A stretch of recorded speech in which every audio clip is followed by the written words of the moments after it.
आज परभणी जिल्ह्यामध्ये राष्ट्रवादी काँग्रेस पक्ष शरद पवार या पक्षाच्या पक्ष बांधणीच्या संदर्भातून येणाऱ्या काळामध्ये पक्ष संघटना मजबूत करणे आणि कार्यकर्त्यांशी संवाद करण्याचा आजची ही बैठक आणि मेळावा आपण आयोजित केलेला आहे. खरं म्हटलं तर अध्यक्षपदाची जबाबदारी आदरणीय पवार साहेबांनी राष्ट्रवादीच्या सर्व नेते मंडळींनी आमच्या दिली. 1 वर्ष पूर्ण होत आहे. 1 वर्षाच्या कालावधीमध्ये अतिवृष्टीच्या असलेली परिस्थिती, त्याचबरोबर निवडणुका या माध्यमातून राज्यभर पक्ष संघटना मजबूत करणं हे उद्दिष्ट माझं होतं, परंतु त्या कालावधीमध्ये वेळ मिळाला नाही.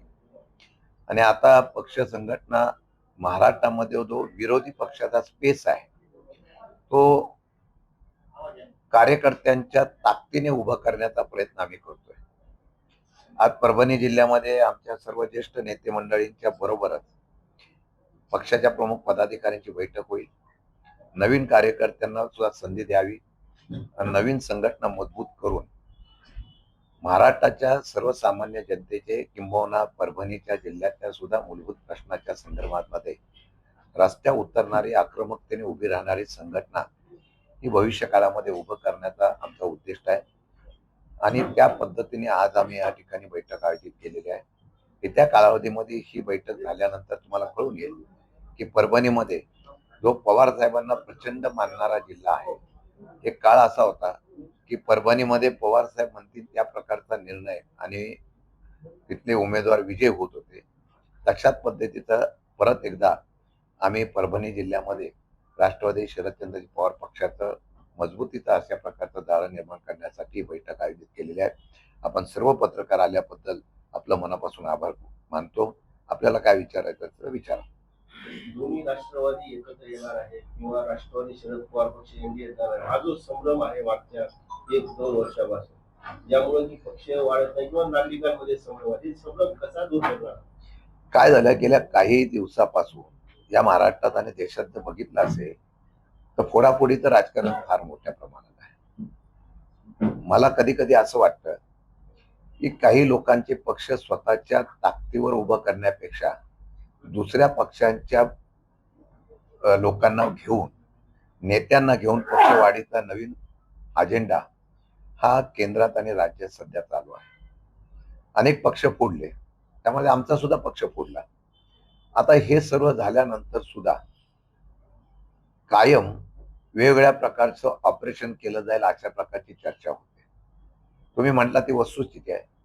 त्यामुळे अशी बातमी आली की कार्यकर्त्यांमध्ये आणि बाकीच्या सर्व नेत्यांमध्ये संभ्रमावस्था निर्माण होते, किंबहुना पवार साहेबांवर प्रेम करणाऱ्या, राष्ट्रवादी शरद पवार पक्षावर प्रेम करणाऱ्या मतदारावर सुद्धा त्याचा परिणाम होतो याची मला कल्पना आहे. म्हणून ज्या ज्या वेळेला अशा प्रकारची चर्चा होते त्या त्यावेळेला आम्ही पत्रकारांमध्ये स्पष्टीकरण केलेलं आहे. मी अध्यक्ष म्हणून जबाबदारीने स्पष्टीकरण केलेलं आहे की अशी कोणी प्रकारची चर्चा नाही. पण मला दिसून येत आहे की पवार साहेबांच्या नेतृत्वाच्या माध्यमातून हा पक्ष वाटचाल करत असताना या पक्षाला आता तशा पद्धतीत चर्चा करून अशा प्रकारची अस्वस्थता निर्माण करण्याचा प्रयत्न होतो का, याचा सुद्धा विचार करावा लागेल.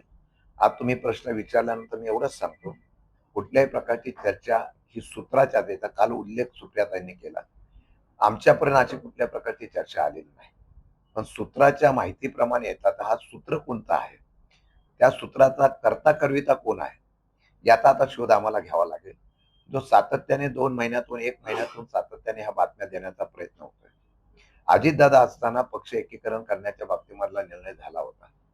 उद्या भविष्य काळामध्ये काय त्यांच्या पक्षाच्या घडामोडी, त्याचबरोबर बाकीच्या काही चर्चा या त्यांच्या पक्षाच्या घडामोडीशी आमचा संबंध जोडला जातोय. मला वाटतं की त्यामध्ये त्यांच्या पक्षाचा काय निर्णय होईल, त्याच्यानंतरच्या काय भूमिका असतील त्यावर कुठली चर्चा झालेली नाही. त्यामुळे आता विलिनीकरण, एनडीए बरोबर जाणं अशा प्रकारचा कुठलाही प्रस्ताव आमच्याकडे नसल्यामुळे आता मला वाटतं की ह्या विषयावर परत चर्चा करणं गरजेचं नाही असं मला वाटतं. मराठवाड्यामध्ये पाऊस कसं म्हणजे काय? आपल्याला कल्पना असेल, मागच्या वेळेला शेतकरी कर्जमाफीच्या बाबतीमध्ये महाराष्ट्रामध्ये या पक्षाने आंदोलन केलं, मोठ्या प्रमाणात आंदोलन झालं आणि त्याचा परिणाम म्हणून त्या पक्षाच्या सर्व नेत्यांनी केलेल्या आंदोलनाचा फळ म्हणून या असलेल्या आंदोलनाला कर्जमाफीला मंजुरी दिली. भले आम्ही त्यावेळेस सांगितलं श्रेय आम्हाला घ्यायचं नाही, पण कर्जमाफी द्यावी. जे निकष आणि नियम होते ते निकष आणि नियम बदलण्याच्या बाबतीमध्ये सरकारला अधिवेशनाच्या शेवटी घ्यावा लागलेला निर्णय. मी आज 2 मुद्दे तुम्हाला सांगू इच्छितो. शेतकरी प्रचंड नाराज आहे, याचा सरकार अहवाल आला असेल. त्यामध्ये आसमानी संकटाबरोबर वेगवेगळ्या प्रकारच्या असलेल्या शेतकरीच्या असलेल्या अडचणीला शेतकरी समोर जात होता. कालच मुख्यमंत्र्यांनी एक योजना जाहीर केली. त्या योजनेमध्ये त्यांनी थकीत कृषी बिल जे आहे ती सुद्धा माफ करण्याचा 48,000 कोटीचा निर्णय काल जाहीर केला. याचा अर्थ असा आहे की जर आपण हे केलं नसतं, कारण सरकारच्या पद्धतीची एक भावना अशी होती, हे सरकार उद्योगपती आणि आपल्या खाजगी मित्रांना सांभाळण्यासाठी कायदे बनवतोय. सर्वसामान्य शेतकरी, बेरोजगार तरुण वगैरे हे सगळे प्रश्न बाजूला पडलेले आहेत आणि अशा पद्धतीत नाराजीची तीव्रता वाढत असताना आज दुष्काळाची परिस्थिती निर्माण होते. किंबहुना परभणीमध्ये सुद्धा पाऊस नाही, दुबार पेरणीची वेळ आलेली आहे. मग अशा वेळेला निर्णय घ्यावा म्हणून असे निर्णय घेण्याचा प्रयत्न झालेला दिसतोय. पण त्यात एक मुद्दा सांगतो, शेतकऱ्यांची कर्जमाफीच्या बाबतीमध्ये जाहीर केल्यानंतर जुलै अखेरपर्यंत पैसे जमा होतील असं सांगितलं जात आहे.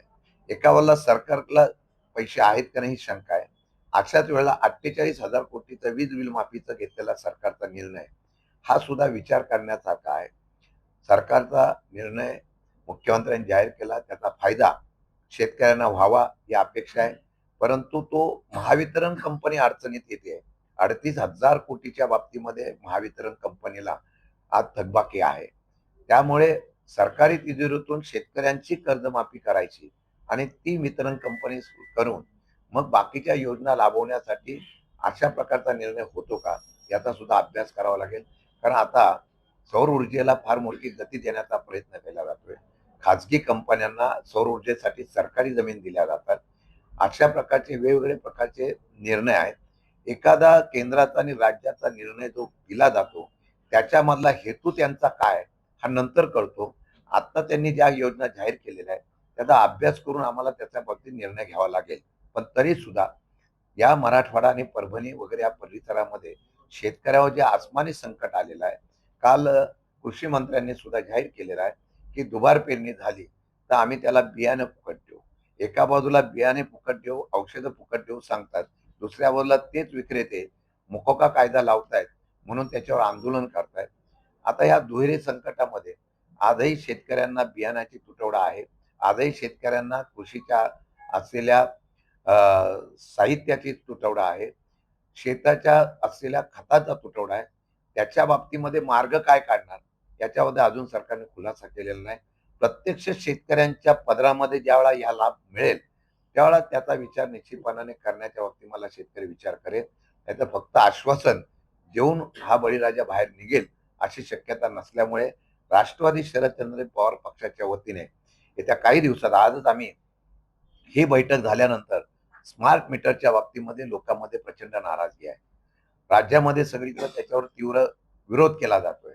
पण स्मार्ट मीटर सक्ती ही केली जाते. एक उदाहरण म्हणून सांगतो, काल स्मार्ट मीटरच्या बाबतीमध्ये घरी नसलेल्या माणसांच्याकडे जाऊन जबरदस्ती स्मार्ट मीटर लावून घेण्याचा प्रयत्न जेव्हा होतो याचा अर्थ आहे की काही कंपन्यांना हे सगळं देण्याचं खाजगीकरण होतंय काय. म्हणून ह्याला विरोध करण्यासाठी ही बैठक आमची संपल्यानंतर, मेळावा संपल्यानंतर आम्ही MSEB कार्यालयावर जातोय आणि परभणीला सुद्धा आम्ही स्मार्ट मीटरचा विरोध जो शेतकऱ्यांचा आहे त्याची आवाज सव्य अशा प्रकारची बिलं लावली जातात. एका बाजूला तुम्ही पैसे देता आणि दुसऱ्या बाजूला मोफत वीज देण्याच्या बाबतीमध्ये आश्वासन देता आणि तिसऱ्या बाजूला ते पैसे इतर याच्यातून काढण्याचा प्रयत्न होतोय. अशी नाराजी असल्यामुळे त्याचा आवाज सुद्धा आम्ही उठवणार आहोत. सकाळी राजेश शेट्टी यांनी व्हिडिओ जाहीर केला की वीज बिल माफी 48,000 कोटीची, तर एवढं शेतकऱ्यांचं बिलच नाही असं त्यांचं म्हणणं आहे. 100% आहे. 4 तास लाईट शेतीला मिळते आणि एवढं बिल शेतकऱ्यांचं होऊ शकत नाही. कुठेतरी ही उद्योगपतींची तूट जी आहे ती भरून काढण्यासाठी हा प्रकार केला जात आहे असं त्यांचं म्हणणं. मी त्याच विषयावर बोललो. आपल्याला मी मगाशी सांगितलं एवढी थकबाकी नाही. 32,000च्या दरम्यान महावितरण कंपनीची थकबाकी आहे. ती कंपनी अडचणीत आलेली आहे. मग महावितरण कंपनीला हे पैसे वळते करावे, जसं एसटी महामंडळाला जशा पद्धतीने सरकार मदत करतं तशा पद्धतीने हे पैसे वळते करायचे असतील तर त्याला शेतकऱ्यांची कर्जमाफी, त्याच्याच पद्धतीने शेतकऱ्यांची वीज माफी अशा प्रकारचं नाव देण्याचा प्रयत्न झालेला आहे. एवढी थकबाकी शेतकऱ्यांची नाही. कोणताही शेतकरी एवढी थकबाकी ठेवत नाही. त्यामुळे मला वाटतं की या असलेल्या सर्व गोष्टीमध्ये काही लोकांचा फायदा आहे का तोटा आहे याचा अभ्यास करून आम्ही निश्चितपणाने त्याच्यावर आवाज उठवू. आज काही नियुक्त्या होणार आहेत का पक्षाच्या? हे आज मी पक्षाच्या सगळ्या जुन्या नवीन कार्यकर्त्यांची ओळख करून घेतोय. मी अध्यक्ष म्हणून स्पष्ट शब्दात सांगतो, येणाऱ्या काळामध्ये कोणत्याही परिस्थितीमध्ये संघटना ही कार्यकर्त्यांची, प्रामाणिक कार्यकर्त्यांची संघटनामध्ये उभी राहील आणि त्यावेळेला जो कार्य करण्यासाठी इच्छुक आहे आणि तो कार्य करण्यासाठी त्याचा पूर्वीचा असलेला पूर्वीच्या असलेल्या कामाची नोंद घेऊन तो चळवळीतला कार्यकर्ता व्हावा अशा प्रकारचा विश्लेषण करून काही बदल करून चांगल्या प्रकारचा आम्ही कार्यकर्ते नियुक्ती केले जाईल.